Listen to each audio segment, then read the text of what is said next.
بسم الله الرحمن الرحيم.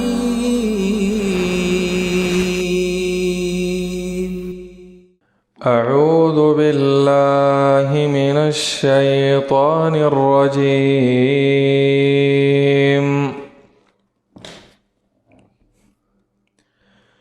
إن الله اشترى من المؤمنين أنفسهم وأموالهم بأن لهم الجنة يقاتلون في سبيل الله فيقتلون ويقتلون وعدا عليه حقا في التوراة والإنجيل والقرآن ومن أوفى بعهده من الله فاستبشروا ببيعكم الذي بايعتم به وذلك هو الفوز العظيم. التائبون العابدون الحامدون السائحون الراكعون الساجدون الآمرون بالمعروف والناهون عن المنكر والحافظون لحدود الله وبشر المؤمنين.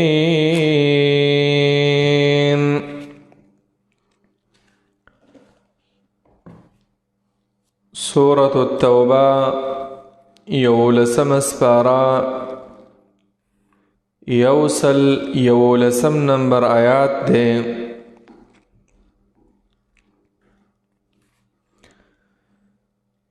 اللہ رب العالمین مخی آیاتونو کې منافقانو ته ډیر سخت زجر او ډیر سخت زورنه ورکړه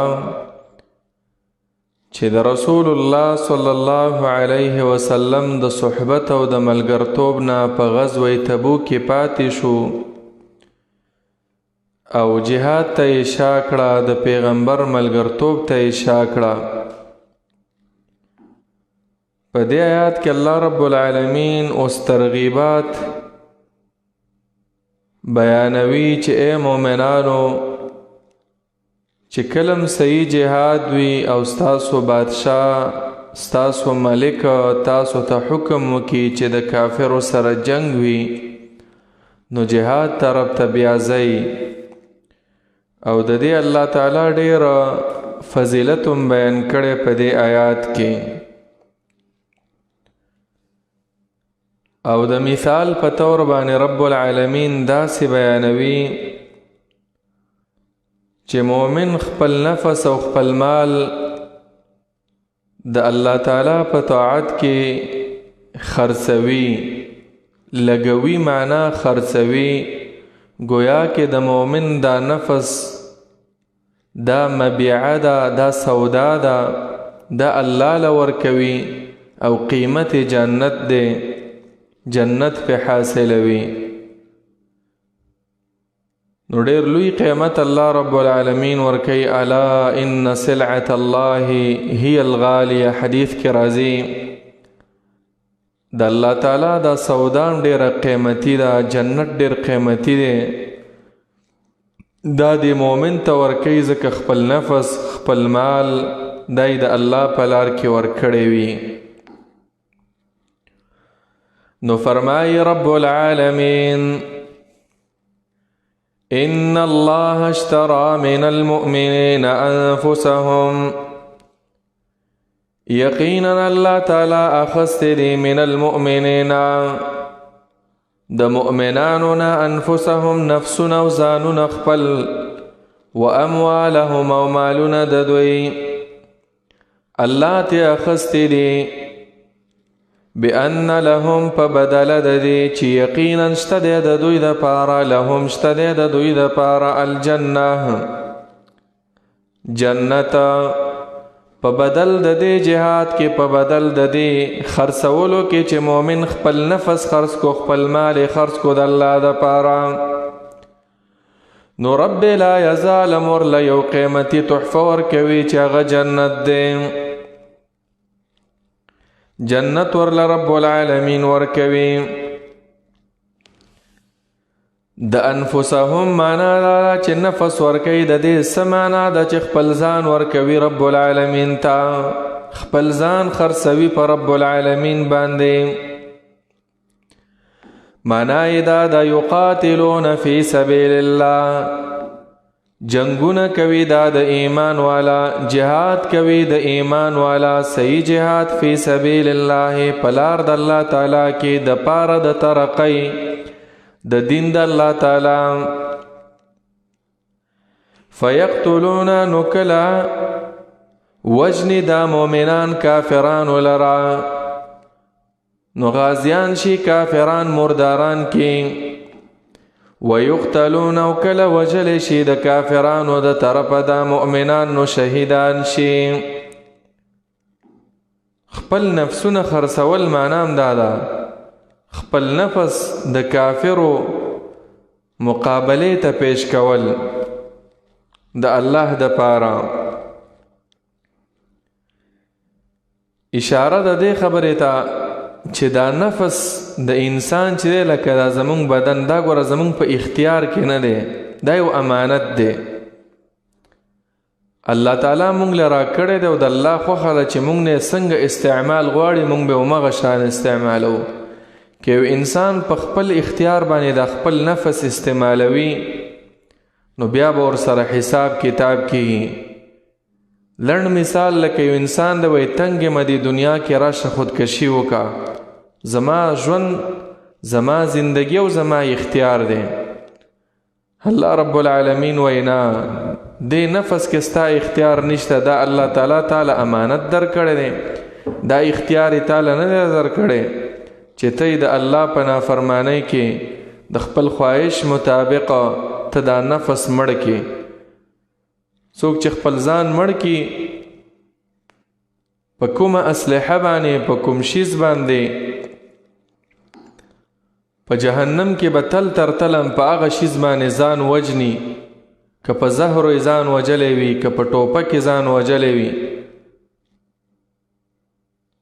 نو د دې ډیره سخته سزا ده دا د څوک نه وي چې زما نفس ته زما اختیار دی نه دا د الله نفس ته تاله درکړي نو الله ځکه وی چې فی سبیل الله د الله په لار کې د الله په اجازه باندې نو رب العالمین فرمایي چې الله به ورله جنتونه ورکوي وعدا علیه دا وعده کړی د الله تعالی د دې مسلمانانو سره علیه په خپل ځان باندې رب العالمین دا وعده لازمه کړې ده حقا رښتینې وعده ده اصل کې دا څه دی وعد الله وعدا حقا علیه رب العالمین وعده کړې ده د دې مؤمنانو سره دا وعده رښتینې علیه او رب العالمین په ځان باندې دا وعده پوره کول دا لازم کړی دی رب العالمین چې وعده وکي خلاف نه کوي الله د وعده خلاف نه کوي انك لا تخلف الميعاد رب العالمین وعدک چې وکي هغه پوره کوي دارنګه قرآن کې په دې معنا باندې نور آیاتونه مشته چې الله ډېر رښتینی ذات دی الله رب العالمین خلاف د وعده نه کوي نو دا ټول آیاتونه دا دلیل دی چې رب العالمین چې وعده وکي هغه پوره کوي ومن اوفى بعهده من الله سوک دې ډېر پوره کوونکی په لوز خپل سوا د الله نه الله ډېر پوره کوونکی دی ومن اصدق من الله حدیثا ډېر رښتینی ذات رب العالمین دی په خبرو کې ومن اصدق من الله قیلا دا ټول آیاتونه په دې معنا باندې چې رب چې وعده وکي هغه وعده پوره کوي علیه معنا دا چې په ځان باندې الله رب العالمین دا وعده پوره کول لازم کړی دی دا وعده چې رب العالمین کړی دا دا حق وعده. د کم وخت نه دا وعده رب العالمین کړی دا؟ الله وی فی التورات، په تورات کې چې کومه کتاب په موسی علیه السلام نازل شوی و، والانجیل او په انجیل کې رب العالمین دا وعده کړی و، والقرآن او په قرآن کې هم دا وعده رب العالمین کړی چې څوک د الله په لار کې په صحیح جهاد کې ووجلی شي الله به ورله جنتونه ورکوي. جنتونه دي د لپاره. او چې څوک ژوندی پاتې شو د دې دپاره هم ډېر اجرونه دي. بخاري شریف کې حدیث دی تکفل الله لمن خرج فی سبیله، الله ذمواري اخیستې ده د هغه سړي دپاره چې د الله په لار کې ووځي، خو لا یخرجه الا جهاد فی سبیله وتصدیق برسله.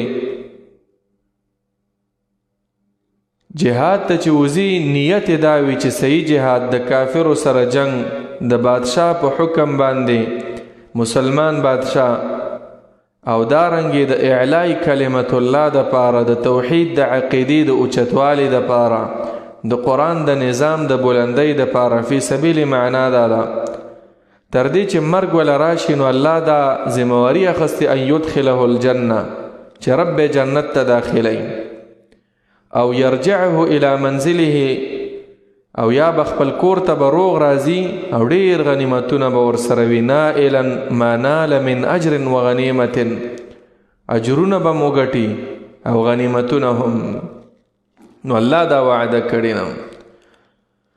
اوس بیا رب العالمین فرمایي ومن اوفا بعهده من الله، ومن او سوک دے اوفا خوفا کون کے خپورا کون کے بعهده دلوس خپلو د وعدې خپلې، من الله د الله تعالی نه علاوه بل څوک د الله نشته. الله ډېر وفادار ذات دی. وعده چې وکړي رب العالمین هغه بیا پوره کوي. اوس نو زیر حاصل کې مؤمنانو، زیر د مؤمنانو ته فاستبشرون خوشحاله شئ ببیعکم په بیع ستاسو باندې. ببیعکم معنا په خرڅولو ستاسو خپلو ځانونو لره په مقابل د جنت کې خالص د الله د رضا په خاطره. نو خوشحاله شئ ببیعکم په بیع ستاسو په خرڅولو ستاسو الذي هغه بایعتم چې معامله کړې ده تاسو به په هغې سره د الله تعالی سره. د څه شي معامله چې د الله تعالی سره کړې ده نو تاسو خوشحاله شئ، تاسو ته به هغه میلاویږي. کومه سودا چې کړې تاسو بایعتم به، چې تاسو کومه سودا کړې ده هغه به تاسو ته د هغې قیمت میلاویږي. قیمت یې څه شی دی؟ جنت دی. وذلك هو الفوز العظیم، او دغه جنتونو ته رسیدل او دغه قیمت حاصلول هو الفوز هم دغه کامیابی دا العظیم ډیره لویه کامیابی هم دا د چې انسان ته توفیق ملاو شي او رب العالمین په خپل لار کې په صحیح جهاد کې قبول کړي. التائبون العابدون الحامدون السائحون الراكعون الساجدون. په دې آیات کې الله رب العالمین د ترغیب د پاره د دغه مؤمنانو نور صفات بیانوي چې مجاهد صرف دانه چې ټوپک راخسته وي او صرف خلق وجنی نه. په دې کې بلس ښکلي صفات به پکې وي په مجاهد فی سبیل الله کې. عبادات بدنیا زړه به هم صفاوي، توبې به وباسي، شکرونه به ادا کوي، بدنی عبادتونه به کوي، امر بالمعروف به کوي، دعوه او نهی عن المنکر به کوي، مالونه به لګوي، روژې به نیسي. داسې ایمان پکار دی. دا صفات دي، دا لس صفات چې درجاتو کې د نورم بلندوالی راشي. الله فرمایي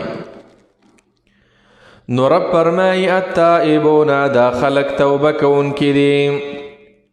د څه شي نه توبې وباسي؟ د ټولو ګناهونو نه، صغیره ګناهونه که کبیره، واړه او غټ ګناهونه، د شرک او د کفر نه،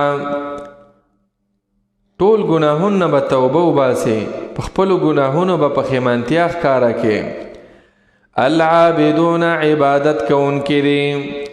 عبادت کې ټول اقسام د عبادت. د زړه عبادت، زړه کې به د اخلاص وي، په زړه کې به د کینه نه وي، په زړه کې به د توکل وي په رب العالمین باندې، په زړه کې به د خشوع وي، په زړه کې به د خشیت وي د خپل رب نه.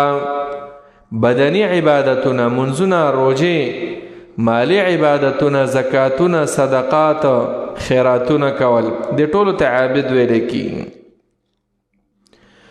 الحامدون شکر کون کې وي، شکر کون کې وي او اخلاص کون کې وي دا خلک.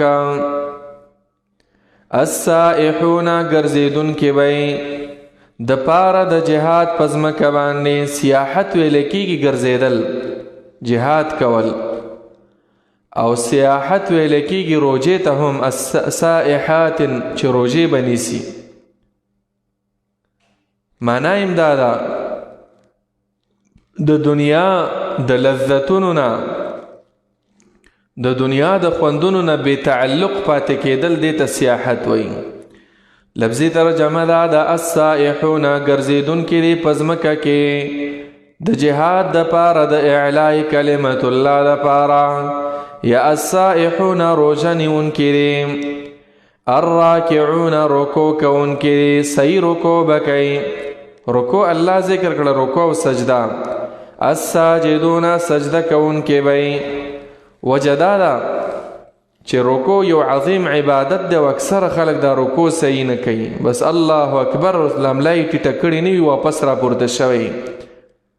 نه رکوع به صحیح رکوع به کې چې دا ملا دې بالکل سیده شي، تر دې چې یو لوښی، یو کټوری، یو جام، یو ګیلاس د اوبو په دې ملا باندې کې د هغه ونه خوځېږي، داسې به سیده د ملا کوي او ښه به پکې اذکار وي، ذکرونه به وي، په توجه سره بیا به را پورته شي. دغه شان سجده، دا نه چې الله اکبر سجده و الله اکبر بیا پورته کېدل او بیا سجده کول. نه، رکوع او سجده په صحیح طریقه باندې، دا بهترین عبادتونه دي، رکوع او سجده. صحابي نبی علیہ السلام ته ویل د الله پیغمبره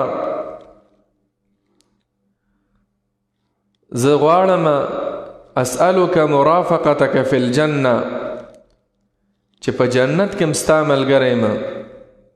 نبی علیہ السلام ورته فاعنی علی کثرة السجود، سجدې ډېرې کوه. یوه سجده چې رب العالمین ته ولګې د دې ډېر زیات ثوابونه دي، خو په صحیح سجده او صحیح رکوع، اذکار پکې وایه، دعاګانې، ځان کې تذلل او عاجزي راوله د الله په وړاندې.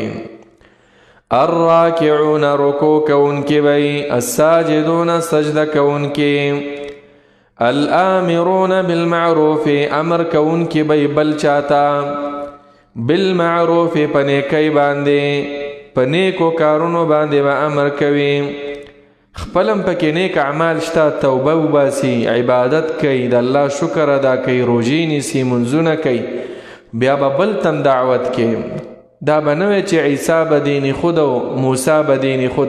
مونږ او ستاسو پښتو په اصطلاح سړی به خپل کار کوي، ولې دا نه پوهېږي. نه عزیزانو، د الله دپاره به د خپل تندی راتریوې چې چا غلط کار کو، تندی به راتروش کې، په نرمه دعوت کوه، خو تندي راتروشوالي معنا دا ده چې په زړه کې لږ درد پیدا کوه چې دا خلک ولې د الله مخالفت کوي.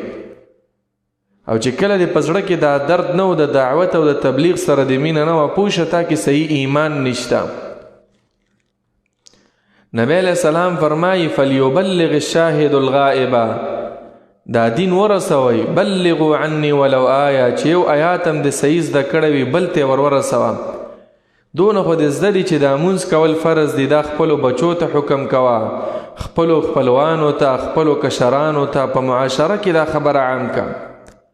د ګناه کارونه دي، د هغې نه خلک منع کوه. او چې امر بالمعروف او نهی عن المنکر په یو معاشره کې ختم شي، په دې خلکو به بیا عذابونه راځي. الله پیغمبر فرمایلی، ترمذی کې حدیث دی، یوشک ان تنزل علیکم حجارة من السماء لتأمرن بالمعروف ولتنهون عن المنکر خامخا تاسو به امر په نیکۍ کوئ د بدو کارونو نه به ځان ساتئ او نور خلک به منع کوئ که دا کار مو نه کو او لیوشکن الله ان ینزل علیکم حجارة من السماء کنی الله به در باندې د کاڼو بارانونه وکړي الله به در باندې د اسمان نه عذابونه راولي دا نن سبا چې څومره مشکلات دي کورني مشکلات بیماریانې نورې فتنې د دې ټولو وجه همدا ده چې دعوت او تبلیغ په صحیح طریقه نشته نو الله فرمایي چې د دغه نیکانو بندګانو یو صفت دا دی الامرون بالمعروف امر کوونکي به په نیکۍ باندې نیکو کارونو ته خلک را بلا منځ ته خلک را دعوت کوا قرآن ته خلک را دعوت کوا چې قرآن واوري او دعوت نن سبا ډېر آسان دی په موبایل کې ته شیرینګ چې کې یو څه شی شیر کې یو چاته یې سنډ کې ګناهونه مه نشروه ګانې بجانې فلمونه ډرامې د خندا خبرې دروغ د دینه بالکل اجتناب کوه سار له به مړې او دا به تاویږي داسې په خلکو کې او ګناه به تا پسې لیکلی کېږي نیک اعمال خوروه قرآن او د حدیث بیانونه نشروه یو کس به چېرته واوري د دنیا په ګوټ کې الله به پې تاله اجرونه درکوي نو امر په نیکۍ باندې کوه والنهون او منع کوونکي وي ګناهګارو لله عن المنکر د نارواونه ناروا کار دی لیدو فورا په هغې باندې رد کوه د هغې نه منع کوه منع کول مراتب نبی علیه السلام بیان کړي دي نبی علیه السلام فرمای من رأى منکم منکرا څوک چې په تاسو کې ناروا کار ویني که زما امتی نو فلیغیره بیده یا دې په لاس منه کې لاس دې ور واچئ چې د لاس طاقت دې و بچی دې و کشر دې و څپېړه ورله ورکه په مخ باندې نه هسې په دې څټ کې ګزار پې وکه د ګناه نه په لاس باندې منع که الله تعالی طاقت در کړی حکومت در سره دی بادشاهی چا غلطي وکړه هغه منع که که د لاس طاقت دی نو که لاس چاته وراچی نو تا تم لاس ته راچی نو وس دې نه رسیږي بیا به څه کې فإن لم یستطع فبلسانه ژبه خو دې شته د ژبې دعوت شروع که او که د ژبې طاقت دی نو فبقلبه زړه کې ورسره کرکه وساته د دې ګنهګار سره د ګناه په وجه په زړه کې د ده نه نفرت کوه د ده د ګناه نه د الله دپاره په زړه کې د ده دپاره ځای مه ساته او چې زړه کې دې نفرت نه و د ګناه نه نبی علیه الصلاة والسلام فرمایي چې د دې نه ورا خو بیا ایمان نشته په زړه کې به نفرت ساتي د اضعف الایمان دی کمزور ایمان دا دی چې زړه کې کرکه ساتل اوس سوچ وکئ عزیزانو نن سبا څومره ګناهونه دي زمونږ په زړونو کې نفرت د دې ګناه نه نشته په لاس خو ګناه نه منع کوو په خوله م چاته نه وایو زړونو کې هغه کرکه د ګناه نه نشته بلکې چې څوک ګناه کوي شپه ورځ د هغې خلکو سره مونږه یارانه وي دوستانه وي ناسته پاسته وي دا تندې هم د الله دپاره راتروش نه شو یو روایت کې راغلی دی په یو قوم باندې عذاب راتو کله چې فرشته راغله په دې قوم باندې دا کلی الټه کو الله رب العالمین ته واپس وویله چې ربه په دې کلي کې یو سړی دی ډېر عابد سړی دی ډېرې بندګۍ کوي دې سره څنګه چلو کو وی اول په ده باندې دا ځای الټه کولی لم یعبس وجهه لاجلی دا تندی زما دپاره کله نه و راتروش کړی زما چې به مخالفت کېدو دې کله نه دی خفه شوی نه دی غوسه شوی نو عزیزانو د ګناه نه خلک منع کول دا دعوت عامول پکار دی او دا صرف ګوره د تبلیغي د امیر صاحب د مولوي صاحب د شیخ صاحب د منبر والا د دې کار نه دی دا د هر مسلمان فریضه ده چې ناروا دی لیدله د هغې نه منع کوه او د نیکو اعمالو حکم کوه والحافظون لحدود الله او ساتونکي دي دوی د حدودو معنا د احکامو د الله تعالی یعنی عمل کوونکي دي د الله تعالی په احکامو دا مخکې چې کم صفات تیر شو په دغه صفاتو باندې د الله د قانون مطابق عمل کوي که جهاد کویم د الله د قانون مطابقه، که توبه وباسي د الله د قانون مطابق توبه، که عبادتم کوي، که حمد ادا کوي، که روجې نیسي، که رکوع کوي، که سجده او که دعوت کوي، دا ټول د الله د حدود مطابقه. ګورئ که خیرم کلی الامرون بالمعروف سره والناهون واو ذکر کړي. د واو مطلب هم دا دی چې صرف خلکو ته په نیکۍ حکم مه کوه، د ګناه نه منع کوه. لکه نیکۍ حکم مونځ کوه، او چې یو سړی د ګناه کوي، چرس کی، پوډرس کی، سیګرټس کی، نسوار کوي، دروغ وایي، غیبت کوي، چغلخوري کوي، په ګس لاس باندې خوراک کوي، اسکاک کوي، نو هغه منع کوه چې دا کار مه کوه. او دا کار ګران دی عزیزانو دعوت کی. دا پستې پستې خبرې خو هر سړی کولی شي، خو چې یو سړی یو کار کوي او تورته دا مه کوه. دعوت اصل کې دا دی. نو ځکه الله وایي چې والناهونه صرف امر بالمعروف نه، ورسره نهي عن المنکر بم کې. وبشر المؤمنین، زیر ورکه مؤمنانو ته ای پیغمبره. معنا دا ده چې دغه مخکې صفات به ال انسان ته فایده ورکوي چې په دې انسان کې ایمان وي، ایمان بالله ور پکې وي، خپل رب مني، په ورځ د قیامت ایمان وي. نو ایمان د ټولو نه مخکنی صفت دی صحیح ایمان. او صحیح ایمان کې یو معنا دا ده چې اخلاص په انسان کې وي، چې نیک اعمال کوي خو د دنیا د دکلاوټ د پاره نه، ریاکارۍ د پاره نه، دې د پاره نه چې زه د مشهور شم، دې د پاره نه چې زما د څوک تعریف وکړي، دې د پاره نه چې زما د خلک عزت وکړي، نه، د الله د پاره. او دا ریا دا ډېر مردار ګنده صفت دی، دا په انسانانو کې ډېر وي. خو دا عام خلک چې دي دوی دې خبرې ته سوچ اکثره نه. یو نیک عمل وکړي، بیا په جومات کې هم لګي، بیا په حجره کې هم لګي، ټول خلک خبروي چې ما داسې کړي، ما داسې کړي. نه عزیزانو، نیک عمل به داسې پټ ساتي لکه سړی چې ګناه پټه کوي. که تا د الله دپاره کړي وي خو الله لیدلی دی، نو مونږ ته څه لوې چې ما داسې کړي، ما د پیر په ورځ روژه نیولې ده، ما د زیارت په ورځ روژه نیولې، او ما غریبانانو سره دومره کومک وکړو، دا مې وکړو. دا نه دی پکار. الله وایي وبشر المؤمنین، زیر ورکه اخلاص کوونکو ته په دې اعمالو کې، صحیح ایمان لرونکو ته. ما كان للنبي والذين آمنوا أن يستغفروا للمشركين ولو كانوا أولي قربى. په دې صورت کې اصل کې براءت ده د مشرکانو نه براءت ده. د براءت یو طریقه دا چې د مشرک سړي د پاره به دعا نه غواړي، چې مشرک سړی د شرک په حالت کې مړ شو نو بیا به لاسونه نه پورته کې چې ربه دا وبخې، نه د هغوی سره زمونږ بایکاټ دی، براءت دی. بخنه به نه غواړي د مشرکانو لپاره، ځکه مشرکان دا جهنمین دي، د الله دشمنان دي. د دې آیات په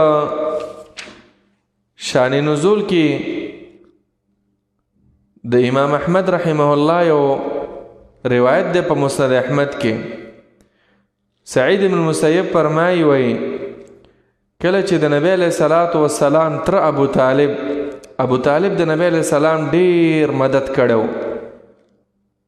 خو چې د مرګ وخت ولا راغی، نبی علیه السلام راغی ورته ویل چې ای تر قل لا اله الا الله کاکا جانا، یو ځل لا اله الا الله کلمه وایا، کلمتا احاج لك بها عند الله، داسې قیمتي کلمه ده چې په ورځ د قیامت به درله زه بیا وکالت کوم، د الله په وړاندې باندې به زه ستا سپارش کوم، ته یې صرف ووایه.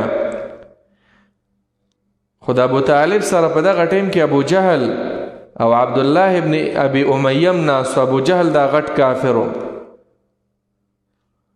نو هغه ورته ویل یا ابا طالب اترغب عن ملت عبد المطلب، د خپل نیکه مذهب پرېږدې او اوس د دې محمد صلی الله علیه وسلم دین مني.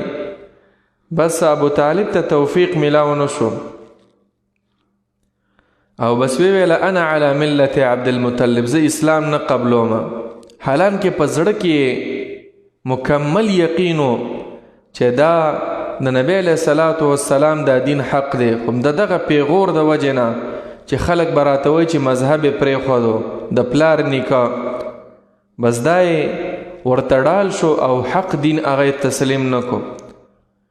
نبی علیہ السلام ډیر زیات پریشان او ځکه ابو طالب د نبی علیہ السلام ډیر مدد کړو. دغه یوه واقعه چې کله ټول قریش رال او ابو طالب ته ورته وویله چې د وراره ته دی چې موږ نه غلی شي، زموږ بوتانو پسې زموږ مشرانو پسې د خبرې نه کوي، موږ یې بندګي کوو. نو یو ځل یې جواب کړل، په دویم ځل باندې ټول مشران او د قبایلو مشران راغلل، دمکی ورکړه که نه غلی کېږي بس موږ به مقابله کوو. نو ابو طالب خو د ټولو قومونو مقابله نشوه کولی. رسول الله صلی الله علیه وسلم یې راوغوښتو، ورته وویله وایي بس لږ غوندې ګزاره کوه. نبی علیه السلام په سترګو کې اوښکې راغلې، وویله والله لو وضعوا الشمس علی یمیني ووضعوا القمر علی شمالي، وایي قسم په الله که دا انور راته په ښی لاس کې کېدي او دا سپوږمۍ راته په ګس لاس کې، نو هم به زه خپل دا دین پرې نږدمه. او وی ویله کاکا ته م ورسره ملګری شه. خو بیا هم ترو نرم دل ترو چې د وراره د سترګو ته یې وکتلې، ورته اواز یې وکړ راشه. ورته وویله چې بس دین دې بیانوه، دوی کې دې څوک نرشي تا ته دې څوک څه ووایي.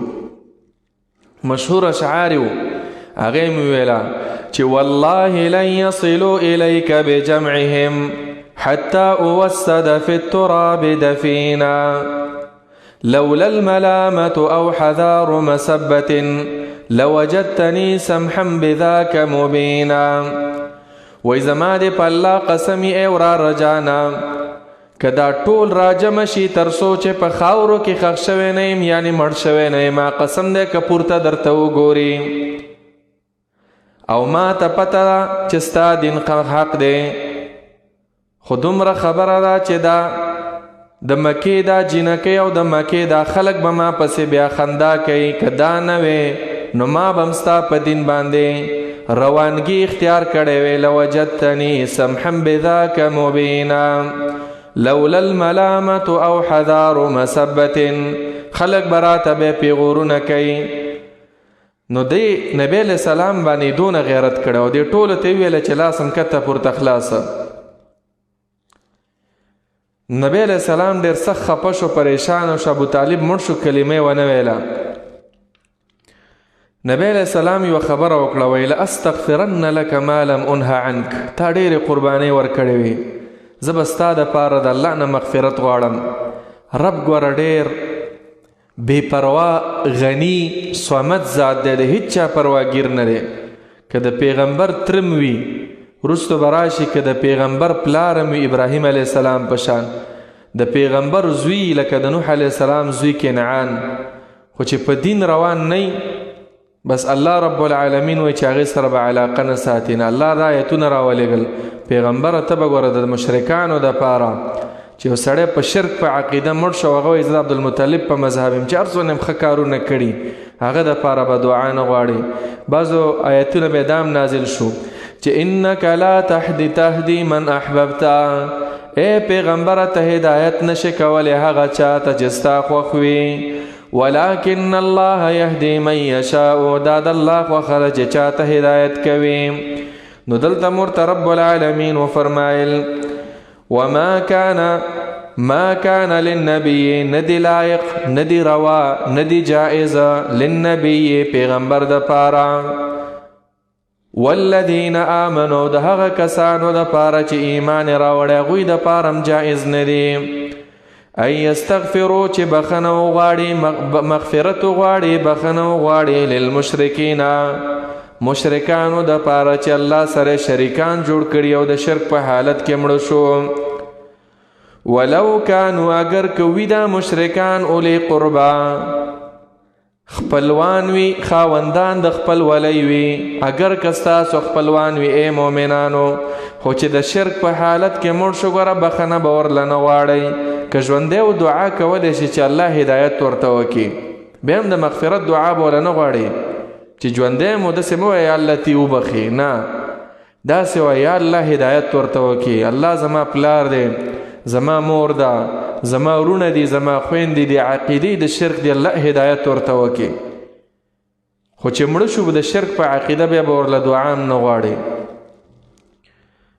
من بعد ما تبین لهم، رستو د دې خبرې نه چې ښکاره شي دوی ته، من بعد ما رستو د دې نه تبین لهم چې ښکاره شي دوی ته، انهم چې یقینا دغه مشرکان اصحاب الجحیم خاوندان د جهنم دي.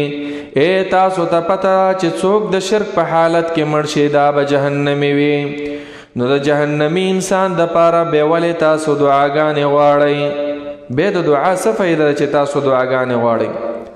من بعد ما تبین، او دا قرآن کې مخکې بیان شوي دي په سوره نساء کې او په سوره مائده کې چې د مشرکانو لپاره به بخښنې نه غواړي، ځکه مشرکان چې دي هغه د الله دشمنان دي او د الله دشمن لپاره به دعا نه غواړي چې کله مړ شي په شرک په حالت کې.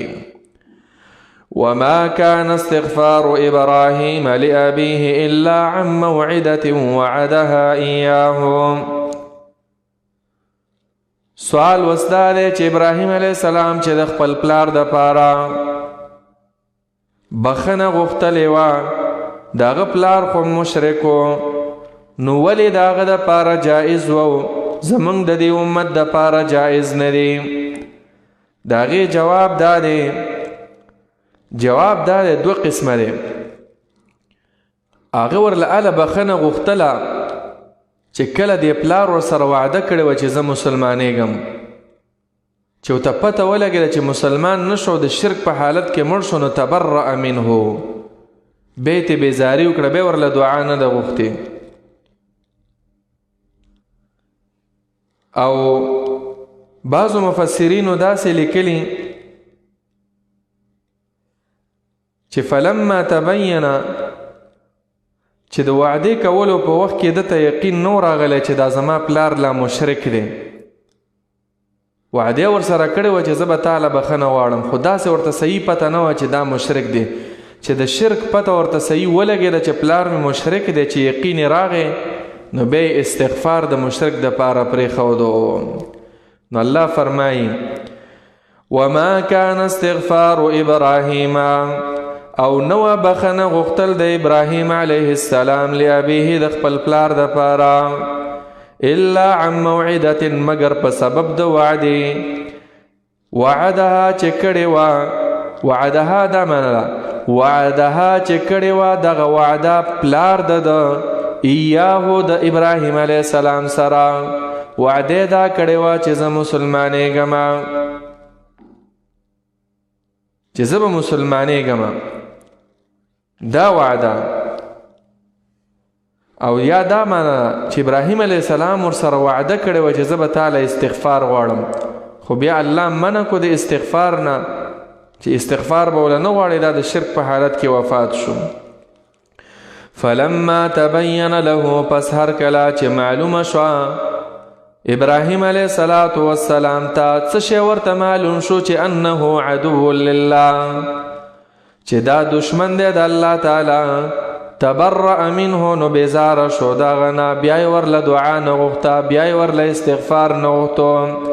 نو ګورئ دواړه خبرې یو شان شوې، چې یو سړی د شرک په حالت کې مړ شو، تا ته پته ده چې دی په شرک باندې مړ شو، ولو که پلار دی وي ولو که تره دی وي، د هغه دپاره به د مغفرت دعا بیا نه غواړې، ځکه دا د الله دشمنان دي. ان ابراهیم، یقینا ابراهیم علیه السلام، ابراهیم علیه السلام سره ولې وعده کړې وه چې زه به دله استغفار غواړم؟ زړی ډېر نرم و، او د پیغمبرانو زړونه ټول نرمي. یقینا ابراهیم علیه السلام لأواه، ډېر کوونکی و، کوونکی، سړی هله کوي چې زړی ډېر نرمي، په چا باندې د دردیږي، دا زړه چې ډېر دردیږي هغه ته کوونکی وایي. معنا دا ده زړی ډېر نرم و. اواه هغه چاته موی چې دعا ډېره کوي، هغه چاته موی چې ډېر عاجزي پکې، هغه چاته چې یقیني مضبوط وي، هغه چاته موی چې د الله ذکر ډېر کوي. خو اواخ دلته معنا دا ده چې زړی ډېر نرم و، کوونکی و.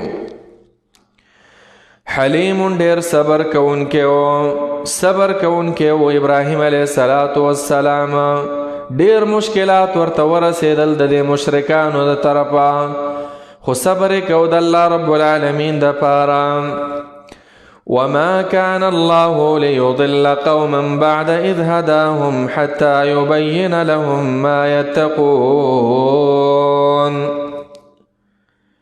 په دې آیات کې یو سوال جواب دی چې استغفار او بخنه غوښتل د مشرک د پاره د منع دي.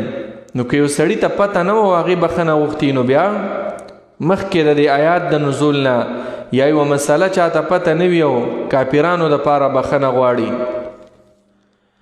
جواب وشو چې کله چاته مسله نه معلومه الله رب العالمین څوک نه رانیسي.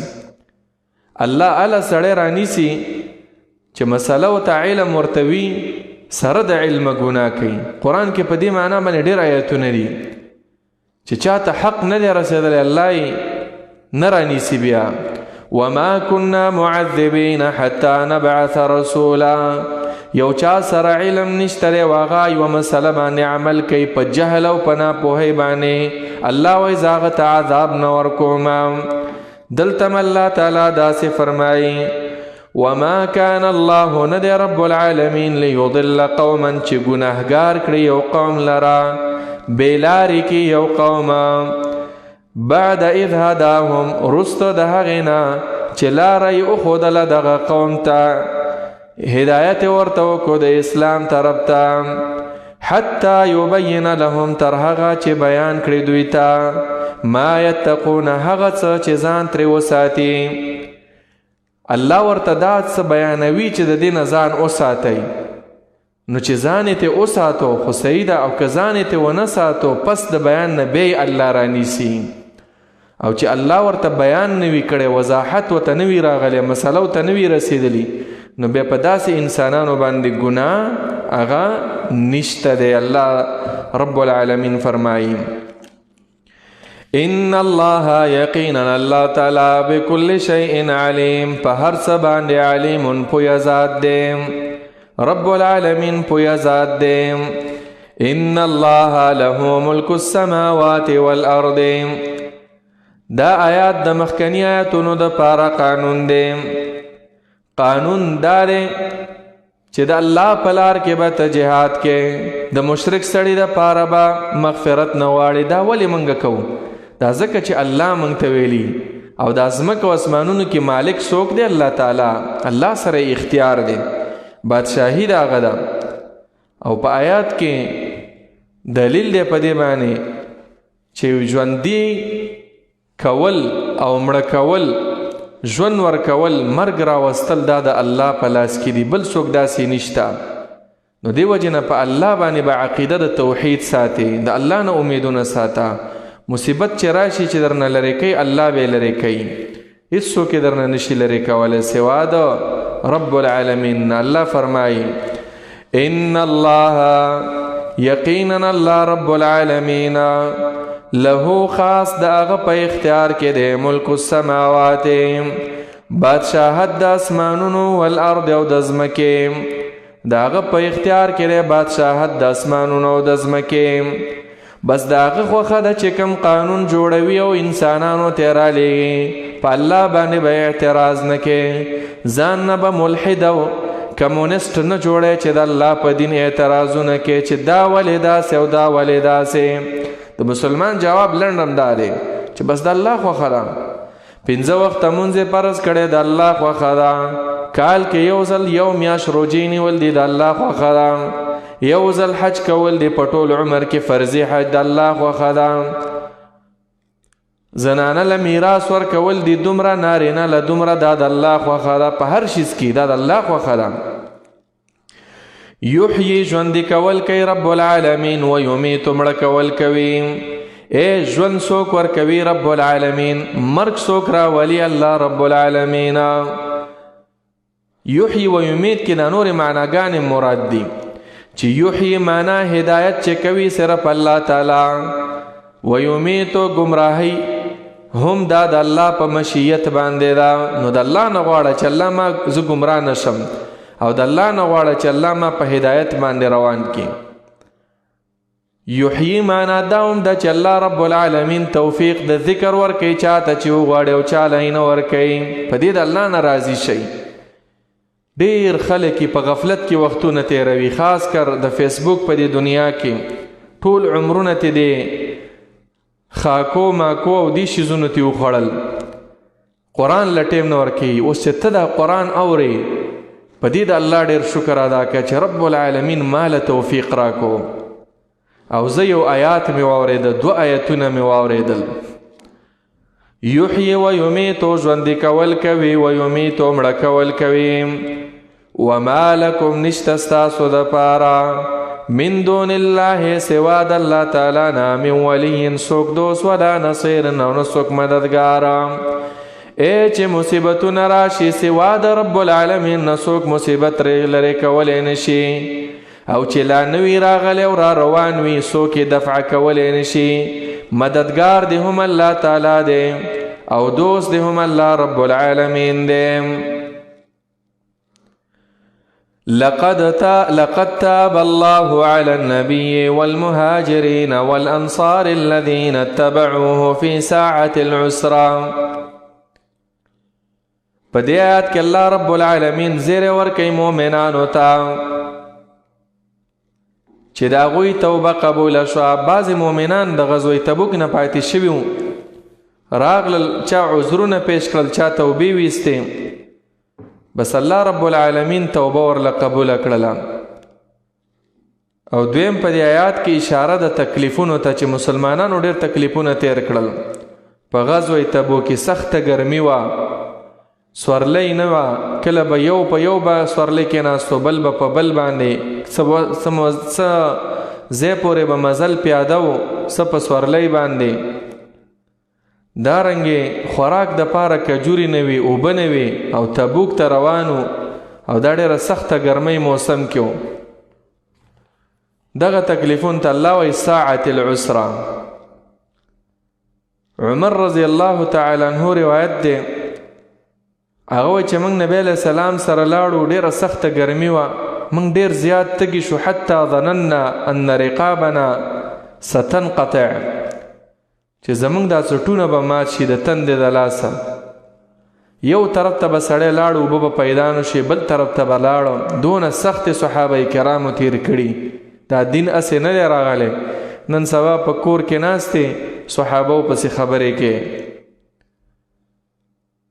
په دې کې ابوبکر صدیق راغی، نبی علیہ السلام ته ویلا و یا رسول الله، وی د الله نه دعا وغواړه، اوبه نشته. فقال تحب ذلك، رسول الله صلی الله علیه وسلم ورته ویل ستا خوښه ده دا؟ وی او د الله پیغمبره دعا وغواړه. نبی علیہ السلام چې لاسونه پورته کړل، فلم یرجعهما، لاسونه یې راکته شوي نه وو. باران راغی او ټولې لارې کوڅې د اوبو نه ډکې شولې، خلکو د ځان سره اوبه واخیستې.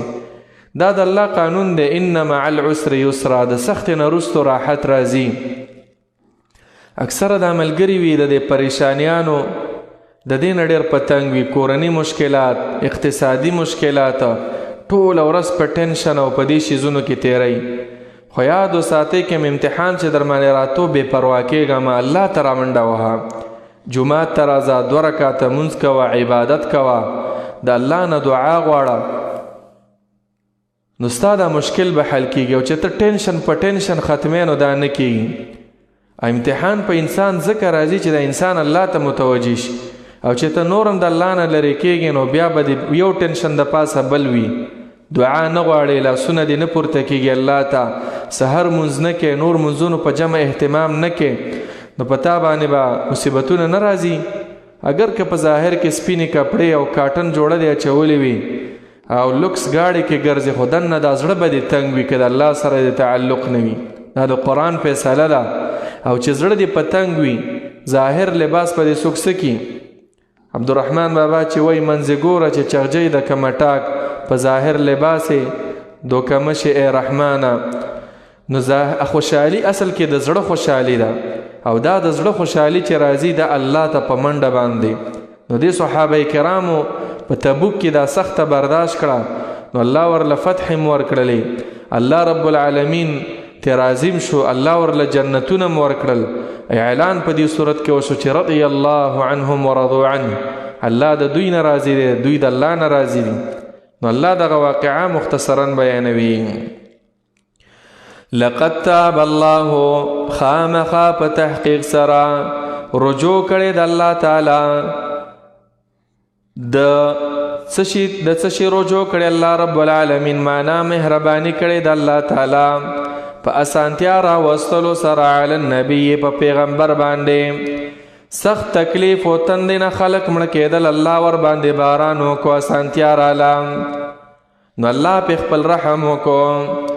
لقد تاب الله، یقینا مهرباني کړي د الله تعالی په اسانتیا را وستو علی النبی په پیغمبر والمهاجرین او په صحابه کرامو چې هجرتونه کړو، مهاجرو، والانصار الذين اتبعوه او انصار صحابه کرامو باندې هم، الذين هغه صحابه کرام اتبعوه چې تابعداري کړې وه د دې پیغمبر فی ساعت العسرة، پاغه وقت د تنگستیا کې، پاغه وقت د سختۍ کې، سخت وقت و. حتی صحابه کرام فرمایي چې د ډېرې تندې د لاسه مونږه د اوخان علال کړل. اوخ چې دی هغه د ځان سره د 2 ورځو اوبه هغه په دې لرې کې جمع کوي. د الله رب العالمین په حکمت سره الله داسې یو مخلوق پیدا کړ. الله ځکه قرآن کې فرمایي افلا ينظرون الى الابل کیف خلقت، دا اوخ الله تعالی ډېر ناشنا پیدا کړی. د اوخ ناشنا خلقت یو داوم دی چې د 2 ورځو د یوې جمعې اوبه هغه په خېټه کې ساتي. اوخان به حلال کړل چې د اوبه ترې راوباسي، صفا اوبه پکې پرتې. د اوخ یو ناشنا دغه دا دی، کیدای شي تاسو به نه اورېدلې، د اوخ دا لاندې دا خپه چې دا د خپړه په دې کې لاندې اوبه دي، که خیل هم کړی دا ډېره پستم وي. استه چې دی هغې ته هغه د اوسپنې هغه دغه وراچوي چې مزل صحیح وکړي، ځکه دا خپې خوږېږي که هغه نه وي. او د اوخ چې هر څومره مزل کې خپې نه خوږېږي، بل ګرمایش دا خپې ګرمیږي هم نه، لاندې الله پکې په دې خپه کې وله اوبه پیدا کړي. نو دا اوخان به حلال کړل چې دا اوبه ترې راوباسي. نو داسې سختې په صحابه کرامو تېرې شوي.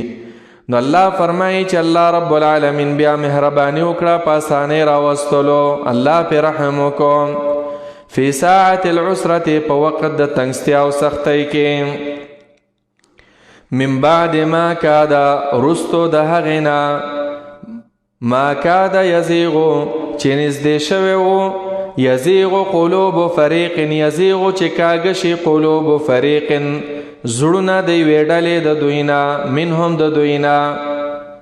یعنی ډېر تنگ شو، کله انسان ډېر تنگ شي چې دا وسته شی دی، فطرت د انسان دا دی چې نه اوبه شته، دومره تکلیف دی. ثم تاب علیهم، بیا رجوع د رحمت وکړه الله تعالی په دوی باندې، معنا کلک کړل رب العالمین، الله کلکوالی راوستو په دوی باندې، مضبوط کړل د خپل پیغمبر په صحبت کې روانو. انه یقینا الله تعالی بهم په دوی باندې رؤوف رحمت کون کې دی، شفقت کون کې دی، ډیر مهربان دی، رحیم رحم والا دی.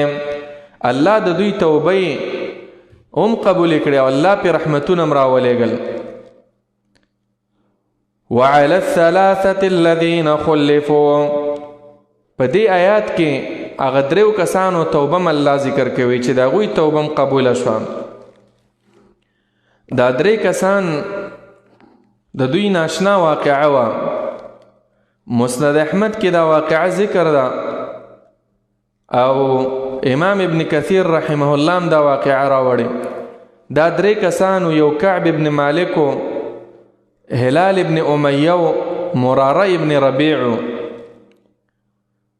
کعب ابن مالک به هر غزوه کې نبی علیه الصلاة والسلام سره ملګری کېدو. کله چې د تبوک اعلان وشو،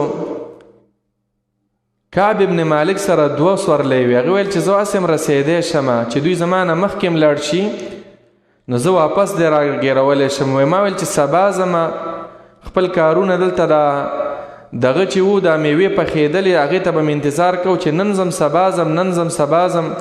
نو بس پاتې شوم. ایمان پکې و خو بس د نن او د سبا د وجې نه هغه پاتې شو. چې پاتې شو نو چې وای ما وکتل په مدینه کې ټول هغه خلک وو چې یا معذور وو او یا منافقین وو. نو ډېر زیات به په دې زړه کې خفه وم چې څه چل به کي. چې نبی علیه صلات وسلام راغې چا ورته د دروغو بهانې کولې لکه منافقینو او چا به ورته عذر پیش کو. وای زه راغلم وای ما وویله که چېرته زه دروغ ویم الله تعالی به بیا وحی راولېږي ټول عمر به ما نه پیغمبرم ناراضه وي او ټول عمر به الله هم را ناراضه وي. زما چې څومره عمر دی د زندګۍ کې به بیا دا فضیلت حاصل نه کم. خپل وی سوچ مې داسې کوم چې الله ما نه راضي شي. وی دروغ نه ویم. رال د نبی علیه صلات وسلام مخې ته وی کېناستم. وی راته وویله چې ولې لا نړې موسی. وی ما ورته ویله چې د الله پیغمبره دروغ هم ویلی شم خو رښتیا درته ویم. رښتیا دا دی چې بس ما ویل نن زم سبا زم دې کې پاتې شوم. نبی علیہ السلام هم تصدیق وکړو. اما هذا فقد صدقه. ده خو رښتیا وویله خو ته پاسېږه چې الله څه فیصله راولېږي ستا باره کې نو هغه شان به ته لاړ شه زموږ د خوا نه. نو وایي ملګرو راته وویله چې دروغ و عذر به دې کړی پیغمبر د نه قبله خو ما ته خپل ضمیر اجازه نه راکوله. وایي بیا زه خبر شوم چې 2 کسان نورم دي هلال ابن امیه او مراره ابن ربیع هغوی هم رښتیا ویلي. زموږ باره کې دا حکم شو چې تاسو صبر وکئ کورونو کې ایثار شئ چې کله فیصله راله بیا به تاسو ته خبر میلاو شي. لاړ تر دې چې یو وخت راغی نبی علیه السلام د دوی زنانو ته مې ویله چې نږدې کېږئ به ورته نه. دا پابندي مې پرې ولګېده. صحابه کرامو به ورسره خبرې هم نه کولې. دی به راغی په نبی علیه السلام به سلام اچو نبی علیه السلام به جواب نه ورکو. فاعرض عنه مخ به نبی علیه السلام اړو. ډېر زیات په زړونو کې خفګانې د دې وجې نه چې زموږ نه د الله پیغمبر ناراضه دی په دې باندې. داسې وخت راغی وی د شام نه سړی راغی د غسان ملک وی هغه راته جواب راولېږو یو خط یې ورکړی چې تا سره د خپلو ملګرو بې وفایي وکړه او ته راشه هلته شام ته موږ به ستا عزت وکړو. یعنې ویزه ورپسې راله. چې بې ایمانه سړی وي منافق هغه خو دې ته خوشحالېږي خو دې ویله چې دا خو بل امتحان دی په ما. وی هغه اور مې بل کو تنور وه کاغذ مې ور وغورځو خطه چې د پیغمبر صحبت به زه پرېږدم او زه به ستاسو خواله درځم. کلا وحاشا. په دې کې 50 ورځې د دوی سره همدغه شانتې بایکاټ و د مسلمانانو. آخر دا آیتونه را نازل شو چې الله د دوی توبه قبوله کړه ده. هر وخت کې به دوی جړلې دا اوښکې به په دې مخ باندې را روانې وي. انتظار به کو چې څه فیصله به کېږي. زړونو کې خو ایمان و چې هر څه هغه به زموږ دپاره الله به فیصله کوي. ناګهانه وایي اوچت اواز باندې اواز وشو. وایي ابشر یا کعبو زیره مې در باندې کعب. وایي زه فورا پرېوتم په سجده باندې چې دغه د زیری را ورسېدو او چې چا راته دا زیری راوړو وایي خپلې جامې دا کمیس او دا لنګ څادر دا خپل نوی نوی لباس و دا مې هغې له ورکړو. ما ځان دپاره بل لباس راواخیستو په زیري کې مې ورکړو او هر چا به ما سره مبارکي ویله او توبه زما قبوله شو. زه رالم نبی علیه السلام خواله. د نبی علیه صلات وسلام دا مخ مبارک داسې رڼا کوله ډېر خوشحالۍ نه چې ستاسو توبه قبوله شوه. او پیغمبر راته وویله ابشر بخیر یوم مر علیک مذ ولدتک امک. دا ډېره غوره ورځ ده چې په تا باندې تېرېږي ستا د پیدایش نه وروستو چې الله ستا په باره کې آیات په قرآن کې رالیږلی دی او تر قیامته به دا لوستلی کېږي. نو دا هم ډېر زیات خوشحاله نو د دې 3 کسانو توبه الله رب العالمین قبوله کړه. د دې واقعې نه دا معلومیږي چې د یو چا سره د دین په وجه ورانه کولی شي. د دنیا په وجه چې د چا سره ورانه کړه د 3 ورځو نه ورا خو اجازه نشته چې ته ورانې وکړې. لا یحل لامرئ، هیڅ مسلمان د پاره جایز نه دی، لا یحل لمؤمن ان یهجر اخاه فوق 3، د 3 ورځو نه بره به چا سره ورانه نه کې د دنیا په مسالو کې، په تاویلو ماویلو باندې. ځکه 3 ورځو کې سړی غوسه سړی د دین په مسله کې ته 50 ورځې کالم بایکاټ کولی شي، خو شرط پکې دا دی چې ته به اول دعوت کې چې دا کار دی ولې کوو، چې د کار نه منع کېده د ګناه نه بایکاټ وکړه، بایکاټ وکړه، دعوت ورته وکړه. بایکاټ چې دی وکړو نو دا بایکاټ د دین په وجه ته کولی شي. نو ځکه د واقعه کې د دوی سره 50 ورځې بایکاټ شوی و. الله دغه واقعه بیانوي. وعلى الثلاثة الذين، او خصوصا رحم کړو رب العالمین یا توبه قبول کړي و دا غدرو کسانو، خصوصا رحم کړي الله تعالی علی الثلاثه په غدرو کسانو الذين ها کسان خلفوا چې رستو پاتې شوي وو د غزوه تبوک نه، یا رسته پاتې شوي و حکم د دوی الله تعالی لا حکم د دوی نور علیګلې، حتی اذا ضاقت عليهم الارض، تر دې چې تنګ شو په دوی باندې الارض، دا ځمکه په تنګه شوه په سبب د بې پروایۍ د خلکو، چا به ورله مخ نه ورکو، چا به ورسره خبرې نه کولې. دا سړی چې چا سره خبرې نه کوي زړی تنګي، خاص کر دا مسافر په د سعودي عرب، په دوبۍ، په امارات، په قطر، دی خلکو نه چې تپوس وکړي زړونه سم تنګېږي دلته په دې سفر کې. ولې یار دوست نه وي، خپل خپلوان نه وي، خو په کلي کې که تا سره څوک خبرې نه کوي او څوک د مجلس کې نه پرېږدي بیا هم سړی تنګېږي. خو دوی چې تنګېدو وجه په دې چې ولې زمانه داسې یوه غلطي وشوله. وضاقت حتی اذا ضاقت، تر دې چې تنګه شوه علیهم په دوی باندې الارض دا ځمکه بما رحبت سره د پراخوالي او د رطوالي ډېره پراخه ځمکه وه، خو په دوی باندې بیا تنګه وه ورباندې، چا ورسره خبرې نه کولې، خلکو به ورسره دعا سلام نکوم.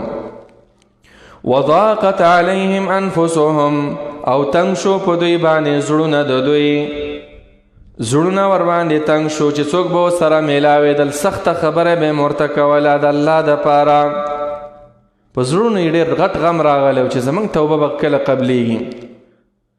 وظنوا، او یقین وکړو الله ملجأ، چې نشته دی ځای د پناهۍ من الله د قهر د الله تعالی نه، ای د دې قهر نه، د دې ذلت نه، د دې تنګستیا نه به څنګه خلاصېږم، الا الیه، مگر الله تعالی ته زه د خلاصۍ الله تعالی ته شته، بل هیڅ چاته نشته. هیڅ څوک ستا د زړه دا تنګوالی نشي لرې کولی، هیڅ څوک دا پراخه ځمکه چې در باندې را تنګه شوې ده دا پراخولی نشي سوا د رب العالمین نه. نو څه چلو شو، ثم تاب علیهم، بیا رجوع د رحمت وکړه الله تعالی په دوی باندې، لیتوبو د دې دپاره چې دوی توبې وباسي، او توبه ورله رب العالمین بیا قبول کړه د دوی. اشاره د دې خبرې ته چې مشکل در باندې راغی الله ته توجه کوه، الله ته جاړه، الله ته فریاد کوه، خپل فریادونه انسان سره مه شریکوه چې یاره دا مشکل دی، دا مشکل دی، دا مشکل دی. نه، الله د نبی ناراضه کیږي. هر مشکل چې راتو په اخلاص سره 2 رکعاته لمونځ وکړه، د خپل لاسونه الله ته اوچت کړه، د دې سترګو نه لږې اوښکې راتوی که دا مشکل به د الله حل کوي. دا د الله وعده ده، دا د الله وعده ده، او دا به انشاءالله را به شي د آیتونه به بیانو چې الله داسې کړي. د موسی علیه السلام سره په بحر کې ورته لاره ورکړله، ابراهیم علیه السلام یې د اور نه بچ کو، یونس علیه السلام یې د مئی د خېټې نه راپورته کو، زکریا علیه السلام ته یې بچی ورکړل په غټ عمر کې او په شنډوالي په حالت کې. هغه رب اوسم دی، خو موږ بدل شوي یو که دا دعاګانې وکړو. ان الله، یقینا الله تعالی هو التواب، توبه قبلونکی دی، الرحیم، رحم کوونکی دی رب العالمین. دی کعب ابن مالک او دی صحابه کرامو ته چې دا زیری میلاو شو او د الله د طرفه دا وحی وشو، دا ولی دی رښتیا ویلیو. الله ځکه ورپسې د آیات کې فرمایي یا ایها الذین آمنوا اے د ایمان والاو اتقوا الله ویریږئ د الله تعالی نه د الله احکام ومنئ د الله رب العالمین مخالفتونه مه کوئ تقوا ځان کې پیدا کړئ وکونو شئ تاسو مع الصادقین د رښتینې وینا کوونکو ملګري شئ رښتیا وایئ په هر حالت کې دروغ مه وایئ مؤمن سړی به دروغ نه وایي دروغجن مؤمن نشي کېدی حدیث کې راغلی دی چې د مسلمان نه زنا هم کېږي ګناه شیطان ورپسې وي مسلمان مغلات هم کله کله کېږي خو المؤمن لا یکذب دا ګناه ګوره دا د زنا نه دا د غلا نه دا د ټولو ګناهونو نه اوچته ګناه ده مؤمن به دروغ نه وایي رښتیا رښتیا وایي او تاسو سوچ وکئ سار چې راپاڅېږو ماښامه پورې د شپې د پرېوتو پورې په زرګونو ځل موږ دروغ وایو په هره خبره کې دروغ ایون موبایل کې څوک رینګ وکړي هم دروغ وایو په مجلس کې ناست هم دروغ وایو او دروغ دا ډېر ناکاره صفت دی الله څه وایي ای د ایمان والاو کې ایمان هم راوړی وي واقعه خو مو اورېده د کعب ابن مالک رضی الله عنه نو څه چل وکئ اتقوا الله ویریږئ د الله تعالی نه څنګه ویریږئ دروغ مه وایئ دروغجن مو جوړیږئ وکونو شئ تاسو مع الصادقین د رښتیا ویونکو سره نبی علیہ السلام هم داسې فرمایي صحیح حدیث کې دی علیکم بالصدق ای زما امتیانو رښتیا وایئ فإن الصدق یهدي الی البر رښتیا د نیکیو طرف ته راکش کوي وإن البر یهدي الی الجنه او دا نیکی دی جنت ته رسوي یو سړی به رښتیا وایي تر دې چې د الله رب العالمین په وړاندې به دا په رښتیني انسانانو کې ولیکلی شي وإیاکم والکذب او ځان وساتئ د دروغو نه ځکه دا دروغ چې دی یو دروغ چې دی ویله بیا به نور هم دروغ وی د دروغو دپاره به نور دروغ جوړی او هغې دپاره به بیا ګناهونه هم کې چې یاره بس اوس مې ورته خبره کړې راشي دروغ یو غلط کار وکړه پیغمبرم فرمایي فإن الکذب یهدي الی الفجور دا دروغ چې دی دا د نورو ګناهونو ته راکش کوي وإن الفجور یهدي الی النار او دا ګناهونه به د بیا جهنم ته راکش کوي او چې یو سړی دروغ وایي حتی یکتب عند الله کذابا دا به د الله رب العالمین په وړاندې باندې دروغجن لیکلی کېږي الله رب العالمین دی مونږ او تاسو د صحابه کرام په نقش قدم باندې روان کی او رب العالمین دې زمونږ او تاسو له د توبې توفیق راکړي او رب العالمین دې مونږ او تاسو ټول د دروغ نه بچ وساتي او چې کوم دروغ هم ویلي رب العالمین دې په خپل قدرت کامله سره مونږ ته وبخي او الله تعالی دې مونږ او تاسو ټول د رښتیا والا جوړ کړي او رب العالمین دې زمونږ او تاسو مینا محبت شوق رغبت د الله د کتاب سره د پیغمبر د احادیث سره پیدا کی او الله دې زمونږ او تاسو زندگی په قرآن او په حدیث باندې روغه کی آمین یا رب العالمین وصلى الله تعالى على خير خلقه محمد وعلى آله وصحبه أجمعين.